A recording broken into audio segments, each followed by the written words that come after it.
बच्चों, let's read the question. The question says, if the number of bivalents are 8 in metaphase 1, what shall be the number of chromosomes in daughter cells after meiosis 1 and meiosis 2 respectively? 1, 8 and 4 chromosomes. 2, 4 and 4 chromosomes. 3, 8 and 8 chromosomes. 4, 16 and 8 chromosomes.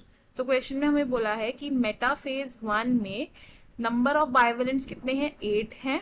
तो meiosis 1 और meiosis 2 की completion के बाद जो daughter cells बनेंगे उनमें कितने number of chromosomes present होंगे? हमारे पास 4 ऑप्शन है, हमें इन 4 ऑप्शन में से करेक्ट ऑप्शन को चूज करना है. तो सबसे पहले क्या करेंगे, हम इस क्वेश्चन का की कॉन्सेप्ट समझेंगे. इस क्वेश्चन में क्या की कॉन्सेप्ट यूज हो रहा है? मियोसिस.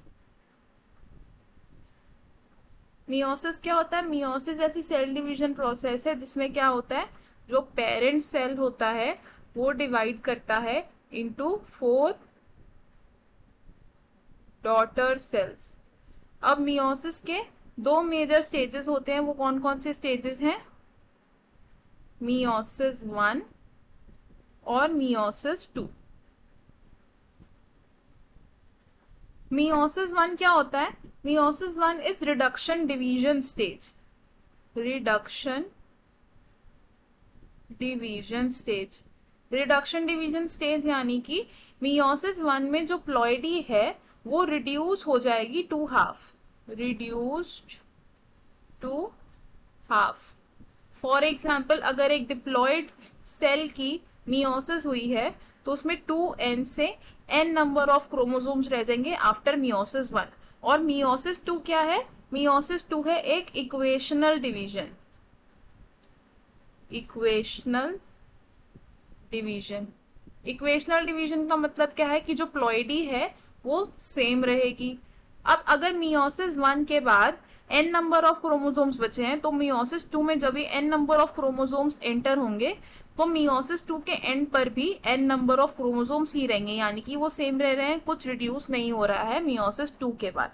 तो हमें क्या कंडीशन दे रखी है कि मेटाफेज 1 में, मेटाफेज 1 के पास कितने बाइवेलेंट क्रोमोसोम्स अलाइंड है?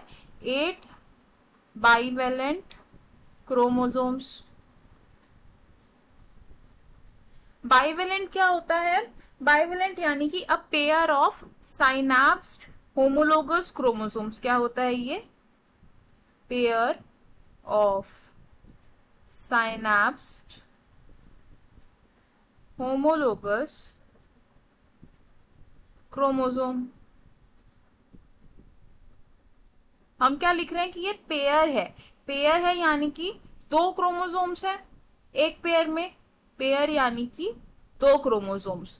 तो इसका मतलब क्या हो गया कि एक बाइवेलेंट के अंदर 2 क्रोमोसोम्स प्रेजेंट है. यानी कि हमारे पास अगर 8 बाइवेलेंट है, 8 बाइवेलेंट में कितने क्रोमोसोम्स प्रेजेंट होंगे? 16 क्रोमोसोम्स प्रेजेंट होंगे on the metaphase 1 plate. Metaphase 1 यानी कि मियोसिस 1 चल रही है. इन मियोसिस 1, मियोसिस 1 में क्या हो रहा है कि हमारे पास कितने क्रोमोसोम्स हैं? 16 क्रोमोसोम्स हैं. तो जब ये मियोसिस 1 खत्म हो जाएगी, कंप्लीट हो गई है मियोसिस 1, जब मियोसिस 1 कंप्लीट होगी तो क्या होगा कि प्लॉइडी चेंज हो जाएगी, 2n से n तक पहुंच जाएंगे. तो ये क्रोमोसोम्स रिड्यूस होके कितने रह जाएंगे? 16 क्रोमोसोम से कितने रह जाएंगे? हमारे पास 8 क्रोमोसोम्स रह जाएंगे by the end of meiosis 1. अब बात करते हैं जब ये 8 क्रोमोसोम एंटर करेंगे इन मियोसिस 2. अब जब ये क्रोमोसोम्स मियोसिस 2 में एंटर करेंगे तो ये कितने हैं? 8 क्रोमोसोम है.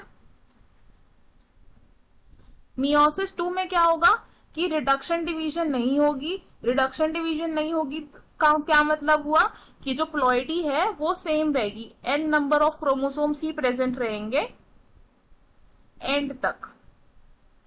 तो मियोसिस 2 का जब एंड होगा, जब मियोसिस 2 कंप्लीट होगी तो जो डॉटर सेल्स बनेंगे उनमें कितने क्रोमोसोम्स प्रेजेंट होंगे? 8 क्रोमोसोम्स प्रेजेंट होंगे.